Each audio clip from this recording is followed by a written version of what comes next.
Yo había escuchado cosas verdaderamente difíciles, particulares de los puertorriqueños. Tenemos un problema de asma, de Alzheimer, el problema que sabemos de otras condiciones médicas que tenemos los puertorriqueños, pero lo que escuché en la entrevista de Belén Smole de Telemundo 62 en Filadelfia me chocó.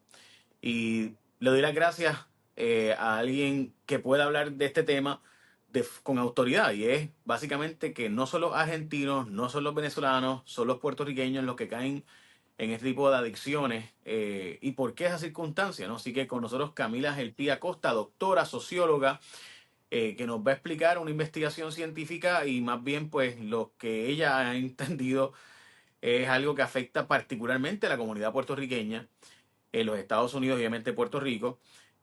Buenas tardes, gracias por estar conmigo. Muy buenas tardes, Jay. Gracias por tenerme aquí. Estoy bien contenta de poder diseminar esta información al resto del... mientras más gente lo sepa, más gente podemos salvar. Se trata de salvar vidas, por eso hacemos Eh, ciencia, por eso hacemos servicio.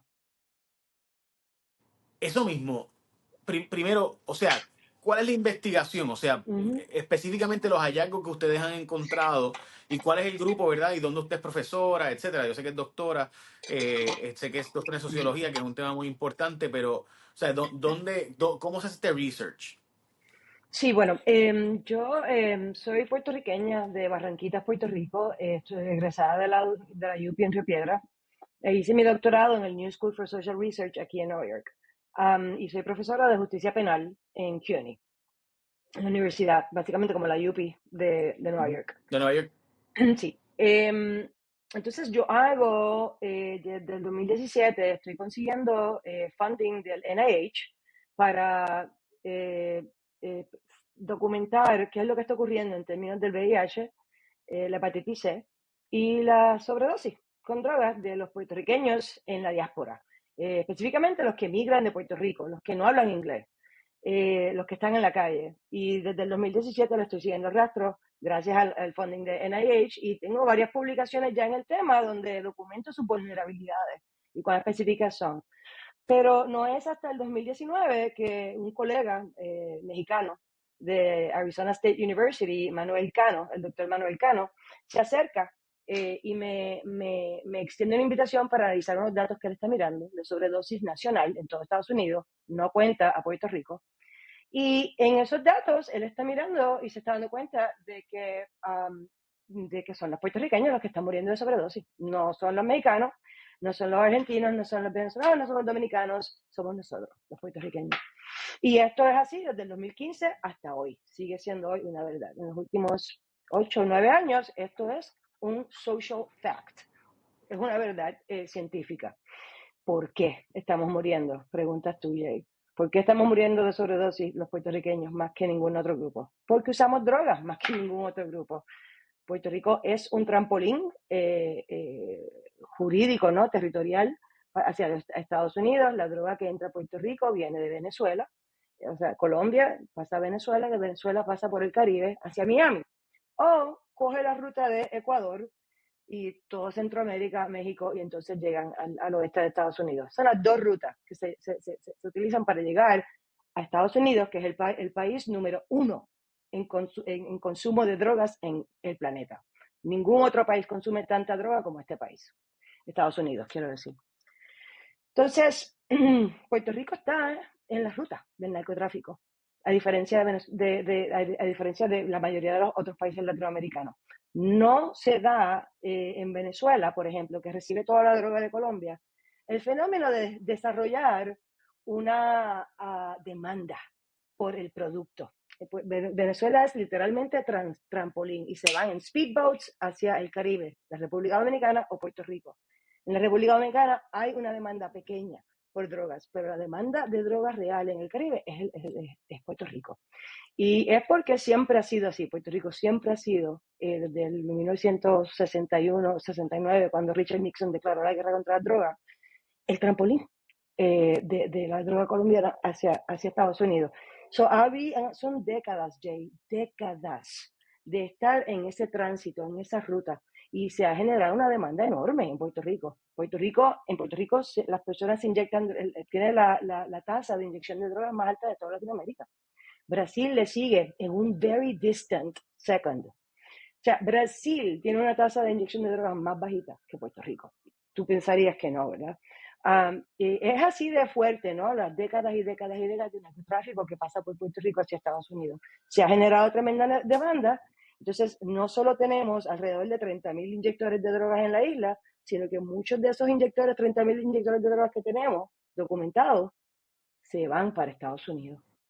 Y entonces esos son los que estoy tú sabes, siguiendo por acá y tienden a ser los migrantes de Puerto Rico hacia Estados Unidos los que son más vulnerables al VIH, son más vulnerables a la hepatitis C y son más vulnerables a la sobredosis de drogas.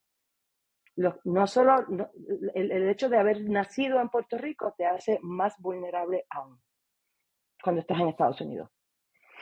Ok, o sea que los puertorriqueños que nacen en Estados Unidos tienen menos proporción de Uh-huh. adicciones que los puertorriqueños que nacen en Puerto Rico. Uh-huh. Tienen una proporción tienen menos vulnerabilidad hacia el VIH, menos vulnerabilidad hacia la hepatitis C y menos vulnerabilidad hacia la sobredosis, Ok, definitivamente. usted como socióloga y profesora de la Universidad de Nueva York, pues tendrá algunas teorías o algunas evidencias de hacia dónde se inclina la balanza. O cuáles son verá, hacia dónde se inclina esa balanza. ¿Por qué? O sea, ¿por qué en particular los puertorriqueños, no los dominicanos, no los mexicanos, o sea, porque obviamente la ruta de la droga pasa por México Uh-huh. y son un gran exportador de distribución realmente. Uh-huh. eh, no tanto de consumo, y de hecho República Dominicana, porque obviamente tiene tantos vuelos hacia Europa, que todo el mundo sabe que es donde más se vende droga costosa, es donde Uh-huh. más se consume en Estados Unidos, ¿verdad? Pero obviamente donde más profit tenemos es en Europa.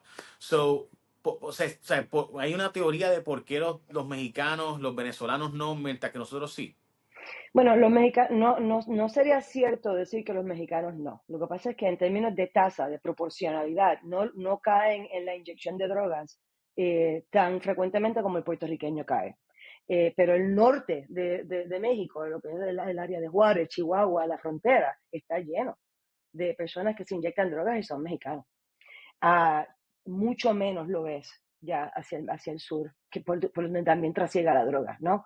El por qué no se ve en otras áreas de México, yo no tengo la contestación para eso. Yo sí te puedo compartir que el puertorriqueño, sobre todo el hombre puertorriqueño, porque esto es predominantemente un problema entre los hombres puertorriqueños, hombres y género. Eh, bueno, el hecho de que hemos estado expuestos que hemos creado unas demandas por la droga desde los 80, desde los 90, que siempre ha habido esta demanda tan grande por droga en Puerto Rico, pues francamente esa cocción de una cultura de inyección de drogas y de uso de drogas en general, en Puerto Rico se utiliza mucho la cocaína por personas que no están en la calle, personas que son profesionales, estudiantes, etcétera. En Puerto Rico se usa mucha sustancia ilegal. Eh, Hay una demanda gigante en Puerto Rico por drogas y esto es algo que es histórico, esto se cementa década tras década de trasiego de drogas. En Puerto Rico, yo te diría que el hecho de que tenemos la condición jurídica territorial de Estados Unidos en particular, yo entiendo que nos hace mucho más propensos a estar viajando back and forth entre la isla y Estados Unidos para buscar servicios en Estados Unidos, servicios de uso de drogas, servicios de VIH, servicios de cualquier otra enfermedad que no estamos accesando en Puerto Rico. Entonces, así es que se va difuminando desde la isla hacia Estados Unidos este problema de que tenemos a los puertorriqueños en Estados Unidos que nacieron en Puerto Rico, comenzaron a usar drogas en Puerto Rico y están bien vulnerables en Estados Unidos, a pesar de que vinieron para acá a conseguir servicios que no existen en Puerto Rico o que existen muy limitadamente. Por ahí va un Yo, poco la idea, sí. ¿verdad? Yo he escuchado muchas veces a Tony Kornheiser, una lista de deportes, decir una frase de Don Allmeyer, que no sé si se pronuncia así, pero es lo que creo, que decía que the answer to all your questions is money. O sea, básicamente la respuesta a todas las preguntas es Uh-huh. dinero. Y yo pues tengo mis dudas de esa teoría, pero entonces quizás es porque los puertorriqueños al ser ciudadanos tenemos unas ayudas sociales una dependencia y por tanto nos atrevemos a experimentar con cosas que el resto de la otra población que va a trabajar para producir, para enviar remesas a su familia, quizás no. O sea, quizás ese excedente o el tipo de cultura de dependencia que hemos creado, que obviamente que se creó después de ciertas circunstancias, ¿verdad? Porque eso Sí, hay que decir que los puertorriqueños íbamos a matarnos a trabajar, Estados Unidos al revés. así mismo es. O sea, es lo contrario, ¿verdad? Lo que a mí siempre me parece interesante escuchar a la gente decir que los puertorriqueños somos mantenidos. Si hay algo que en la historia de Estados Unidos ha pasado es que los puertorriqueños iban literalmente a ser esclavos. Pero bueno, esa es Sí, la historia, ¿no? Y sí. entrar en eso ahora, pues, hay una teoría sobre eso, o sea, el hecho de que como vamos allá con unos derechos que otros hermanos latinoamericanos no tienen, Ujú. pues entonces hace más fácil ese acceso. Esta pregunta es brillante, esto, Jay, y es difícil de contestar. Em, las personas de origen puertorriqueño, como tú y yo, tenemos acceso a cosas que los otros inmigrantes no tienen. Y eso, esas barreras de legalidad, de papeles, de residencia, de etcétera, definitivamente marcan una diferencia enorme entre un mexicano y un puertorriqueño en la ciudad de Nueva York. Incluso un mexicano homeless y un puertorriqueño homeless en la ciudad de Nueva York, el puertorriqueño tiene una ventaja, definitivamente porque hay papeles. Este problema no está ahí. Se hace más fácil el seguro médico, se hace más fácil muchas cosas, incluso cuando no hablas inglés. Sin embargo, sucede que la paradoja está en lo siguiente, Jay, y se llama la paradoja de aculturación, así la llamamos en sociología. Los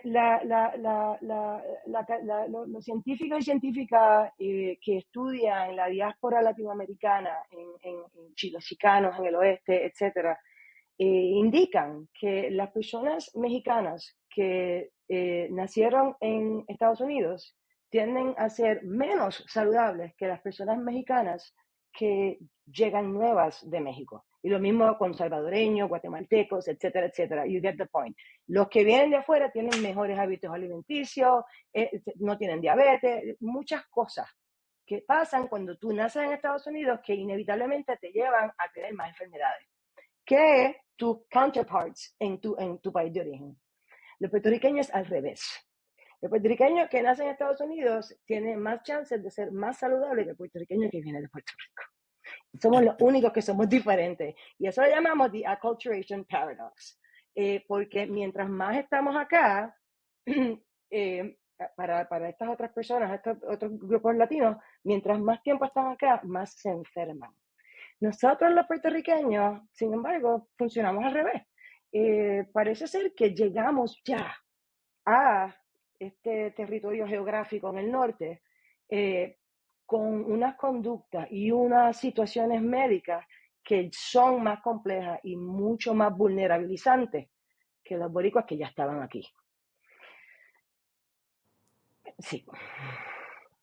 Ok, entrando a entonces, más allá de una explicación, entrar a la estadística, ¿cuán distinto es la comunidad puertorriqueña que se muda a los Estados Unidos? Unas cosas que mencionaste ahorita es que son cisgénero, así que presumo yo que obviamente no hay estadísticas de las otras comunidades, ¿no? Porque presumo yo que es tan fuerte la estadística de cisgénero, o sea, la gente heterosexual, ¿no? Heteronormativa. Eh, o sea, esa es o sea, los datos que tenemos son de eso. Pregunto eso porque como ahorita mencionaste el tema de cisgénero, pues, o sea, ¿hay estadísticas de la comunidad LGBTIQ o eso realmente, pues, la estadística es ínfima? So, sí, pues el concepto cisgénero simplemente lo traigo porque ahora mismo en la academia es un concepto que estamos utilizando para simple y sencillamente ayudar a los estudiantes a no asumir los pronombres de las personas. Yo puedo estar hablando contigo Ujú. y tú no necesariamente eres un Ok, he, ok. No, no, un él, también quería saber si había una particularidad. que no tiene que ver con sexualidad en realidad, tiene que ver simplemente con who you are, esto como pronombre. La mayoría de los datos, Jay, que tenemos son predominantemente de personas que no son, eh, sí, que son cisgénero, que son ellas o él. No son transgénero y no son Sí, they, no son ellas ok. tampoco.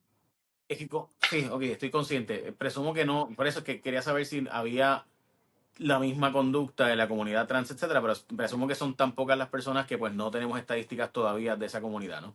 Sí, no, definitivamente, o sea, la comunidad trans es muy, muy, muy vulnerable, pero ahora mismo, si tú estás preocupado con el tema de la sobredosis, deberíamos estar preocupados con hombres puertorriqueños, hombres cisgénero puertorriqueños, de 45 años a 54 años de edad. Ese es el profile. Esas son las víctimas de sobredosis en todo Estados Unidos. Eso es en Nueva York, eso es en Filadelfia, eso es en Chicago, es en Massachusetts y es donde quiera que haya una colonia, un enclave puertorriqueño con uso de droga. El hombre entre 45 y 54 años de edad es el que está más propenso a morir de una sobredosis. Ok, o sea, y sabemos qué pasó en ese grupo de edades específicamente, ese Gen X, Elderly Ujú, Millennial. ujú, totalmente. Eso es lo que es un Gen Xer. Son Gen Xers como yo. No, no sabemos exactamente Ya. qué es lo que provoca que sea en esa edad. Podrían haber muchas hipótesis, o sea, ya a los 45, 50 años ya estamos hablando de que tienes por lo menos 3 décadas de consumo continuo todos los días. Ya el cuerpo tuyo está desgastado, tus venas están desgastadas.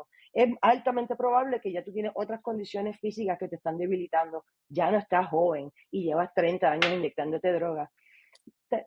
La edad vulnerabiliza, ¿no? Ok, pregunta, yo estoy de acuerdo en que en Puerto Rico hay muchísimo más consumo de drogas del que admitimos, especialmente de la cocaína. Y es muchísimo más alto, especialmente en los renglones profesionales de Puerto Rico que normalizan el jangueo con eso, ¿verdad? Y eso, la verdad es que la historia está ahí. Obviamente sabemos que la música está repleta de eso, vemos a los cantantes a veces, veamos a Héctor Lavoe, por ejemplo, y otros tantos, ¿no? Utilizando la cocaína. Pero estamos hablando en este caso de heroína. Estamos hablando de que estas personas llegan ¿verdad? A inyectarse entonces. ¿Sabemos cómo llegan de una a la otra? Bueno, usualmente las personas empiezan hueliendo heroína. Eh, y Mm. luego, pues, cuando se convierte en un vicio, tú sabes, físico, fisiológico, ingerir la heroína a través de tu nariz, por tus fosas nasales, eh, es mucho más, estás botando el dinero.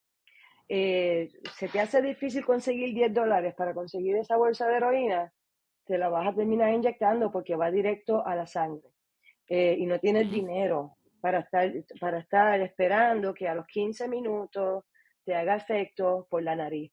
O sea, porque ya tienes un vicio grande. Entonces, ya the likelihood, la probabilidad es que vas a cambiar el modo de administración de oler a, a inyección. Y es la demanda, ¿no?, del cuerpo que te está diciendo, necesito el cantazo más fuerte y más rápido. Y por ahí es que la gente cambia. La gente no empieza inyectándose. Pero cuando Mm. ya desarrollas ese hábito con la heroína, que desarrollas hábito fisiológico, a diferencia de la cocaína, bueno, pues ahí está ese riesgo. Ok, so para ir concluyendo y resumiendo entonces los hallazgos científicos que encontraron, ¿verdad? Investigadores mexicanos y obviamente en este caso usted también, es básicamente que ha habido un aumento considerable de muertes de sobredosis, pero particularmente en la comunidad latina no es lo principal otros latinos, sino realmente los puertorriqueños somos los que estamos Sí. muriendo mucho más en Ujú. proporción. Sí, eso es así, y eso es en las ciudades más importantes de Estados Unidos, excepto el oeste y el sur, porque no es el caso en Florida tampoco. Los puertorriqueños que vamos a Florida no estamos pereciendo de sobredosis, son los que estamos en la cuenca noreste y en Chicago.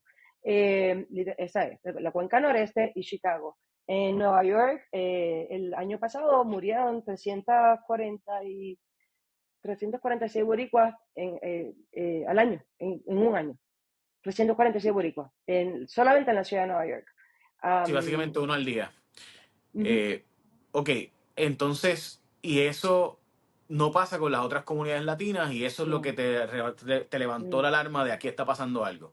Eso es así. El problema es, Jay, no sé si tienes tiempo para escuchar esta Sí, explicación, es que los departamentos de salud acá, de la City of New York, el estado de Nueva York, el departamento de salud de Massachusetts, en Filadelfia, nosotros los que estamos haciendo ciencia y tenemos la evidencia detrás de los argumentos que estamos utilizando, estamos tratando de lograr que se desagreguen los datos. La clasificación latino no ayuda a nadie a entender el problema.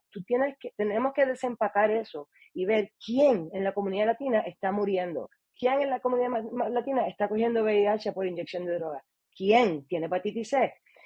Pero es difícil cambiar estas estructuras de epidemiología que existen acá, y en tanto y en cuanto no se desempaque esa clasificación latino, vamos a seguir muriendo y nadie se da cuenta, porque los datos no lo están presentando como tal.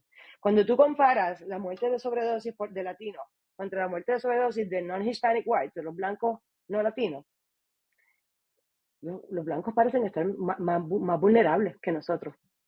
Pero cuando tú desempacas la categoría latino, subimos. La tasa de los puertorriqueños es mucho más alta que la de los blancos no hispanos. Espero que eso haya quedado claro. Si no se desempaca, si no se Sí, desagrega la clasificación latino, vamos a seguir missing the point y las personas van a seguir muriendo innecesariamente. Yo creo que ese es el punto de esto y la urgencia de esto. sí, o sea, porque de nuevo, es como pasa con los orientales, ¿verdad? Que tú le dices orientales, bueno, es que el problema es que no es lo mismo una persona de Laos, de Camboya, de China, de Japón, son personalidades y, ¿verdad? Y historias dramáticamente diferentes. Emigran por razones extremadamente distintas, los coreanos, los vietnamitas, que los japoneses y los chinos, o sea, son situaciones bien diferentes por las cuales emigran, llegan a los Estados Unidos. Así que en nuestro caso igualmente, o sea, nuestras circunstancias son bien diferentes al resto de los latinos y por tanto, pues hay que desagregar esa información. Porque, de nuevo, muchos de los vietnamitas que llegaron a Estados Unidos llegaron después de la posguerra de Vietnam. No es lo mismo que la situación de Corea y no es lo mismo que la situación de los chinos que están huyendo a la represión china, ¿no? Y eso, pues, hay Ujú, circunstancias bien diferentes por las que cuales, y por tanto sus vidas son bien diferentes. O sea, que tú quieres ver el futuro, tienes que mirar el pasado. ujú. Ok, hay algo que no te he preguntado que es importante, como obviamente tú eres la doctora Camila Gelpi Acosta, yo soy el simple Jay Fonseca, así que probablemente tú conoces muchos más temas que yo de la importancia de esto, así que hay algo que no te he preguntado importante. No, yo pienso que estar en alerta con el problema del fentanilo en la isla y acá en Estados Unidos y el problema de la anestesia de caballo que está de regreso tanto en Puerto Rico como acá en la cuenca noreste. No sé si recuerdas, en los 2000, Yes. justo después del 9/11, comenzó la crisis de la anestesia de caballo en la isla. Ahora eso está acá también. Esto se está unfolding, está todavía desenvolviéndose y ya está en Puerto Rico. Esto es algo que, ya. En mi programa de televisión, en Cuarto Poder, hicimos con Hermes Ayala, fuimos a las comunidades con la gente de Intercambios PR Ujú, y le hicimos la prueba y encontramos muchas, o sea, buscamos, ¿verdad? Lo que los muchachos estaban usando en la calle. ujú, E hicimos la prueba con intercambios y ellos básicamente encontraron que de las 4 muestras que usamos, en 3 había anestesia de caballo y en 2 había fentanilo. O sea que ujú, evidentemente está bien presente ujú, la sustancia que está vendiendo en la calle. ujú, Eh, y la verdad es que para mucha gente, pues, ¿quién te manda, verdad? Y eso a mí me duele cuando escucho eso, porque yo me acuerdo que en mi barrio estaba este chamaco, le decían Mongo. Era un gran mecánico. Era un gran mecánico. Era una persona adicta. Entonces, ujú, pero tenía unos dotes. Y yo digo, wow, en Suiza esta persona estaría yendo a un centro, inyectándose, ujú, pasando su rato, ¿verdad? De su high y ujú, productivo. O sea, y se va a ujú, trabajar y se vuelve a, ¿verdad? Produce y luego de eso, pues regresa a su high. ujú, Y en Puerto Rico esa persona, pues lo tenemos en las calles deambulando, robando, ¿verdad? Con ratería para poder ujú, mantener su vicio. ujú, Y yo siempre he planteado como que si nosotros pudiéramos cambiar esa, tendríamos un montón de gente productiva con su problema de adicción, porque yo tengo mi problema de adicción, ¿verdad? Yo hablo de eso, de que todos tenemos algún tipo de desafío, en mi claro. caso pues es la comida. Y pues le planteo a la gente que pues gracias a Dios yo llegué, ¿verdad? Yo utilicé estos medicamentos nuevos que están por ahí ahora, ¿verdad? Todo el mundo sabe lo que estoy hablando. Estos GLP-1s que ayudan mucho a controlar. De hecho, ya hay Ujú. bastante research que ayudan a controlar otro tipo de adicciones, no solamente la mía. Pero pues, o sea, en lo que logramos eso, pues vamos a darle tratamiento de heroína Sí. en vez de buprenorfina, ¿verdad? Para que entonces esas personas pues puedan irse recuperando. Eso que tú hiciste con intercambio, nosotros lo estamos haciendo con el Punto en la Montaña, en Caguas, Calle, Sidra, Comerío, Aguas Buenas, que damos los servicios de intercambio de jeringuillas allá también.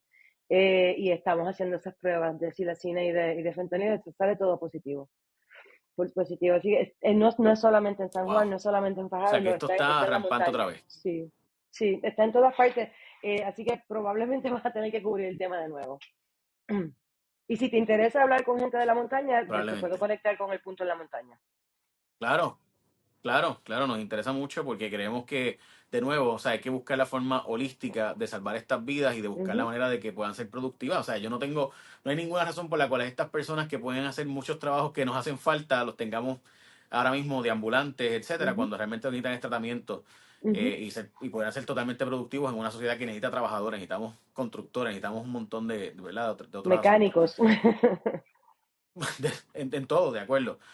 Doctora, gracias. Gracias por tu tiempo, tu disponibilidad. Estoy a tu orden. Tienes mi número, así que quedo a tu orden. Gracias.